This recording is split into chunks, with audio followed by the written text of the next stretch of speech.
రంగారెడ్డి జిల్లా తిమ్మాపూర్లో జరిగిన hit and run ఘటన తీవ్ర ఉద్రిక్త పరిస్థితికి దారితీసింది. రోడ్డు దాటుతున్న సాయిని ఓ కారు ఢీకొట్టగా తీవ్రంగా గాయపడిన సాయి 3 రోజుల పాటు ఆసుపత్రిలో చికిత్స పొందుతూ మృతి చెందాడు. దీంతో శంషాబాద్ లిమ్స్ ఆసుపత్రి ఎదుట బాధిత కుటుంబ సభ్యులు స్థానికులు ఆందోళనకు దిగారు.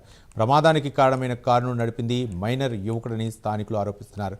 ఆ మైనర్ బాలుడు బాలానగర్ మాజీ ఎంపీపీ కుమారుడిగా స్థానికులు గుర్తించారు. ఘటనపై పోలీసుల తీరును బాధిత కుటుంబ సభ్యులు తీవ్రంగా తప్పుపడుతున్నారు. నిందితుడికి పోలీసులు ఒత్తాసు పలుకుతున్నారని ఆరోపిస్తూ అతడిపై కఠిన చర్యలు తీసుకోవాలని డిమాండ్ చేస్తున్నారు. తమకు న్యాయం జరిగే వరకు ఆందోళన కొనసాగిస్తామని బాధిత కుటుంబ సభ్యులు హెచ్చరించారు.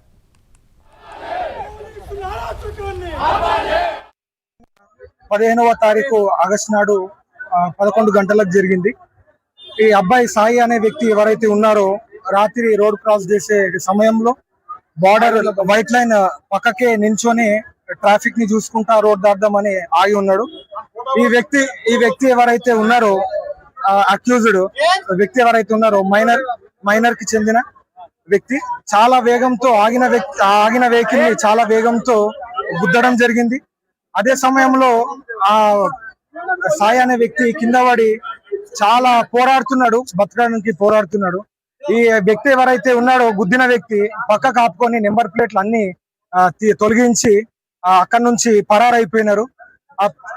పోలీసు వాళ్ళు గిట్టంగా వచ్చి ప్రాంతానికి వచ్చి ఎంక్వైరీ చేసుకున్నారు. వాళ్ళు వ్యక్తులు గిట్టంగా గుద్దిన వ్యక్తులు వాళ్ళకి తెలిసినప్పటికీ గిట్టంగా అదే సమయంలో రిమైండర్ కి తీసుకోలేదు. మేము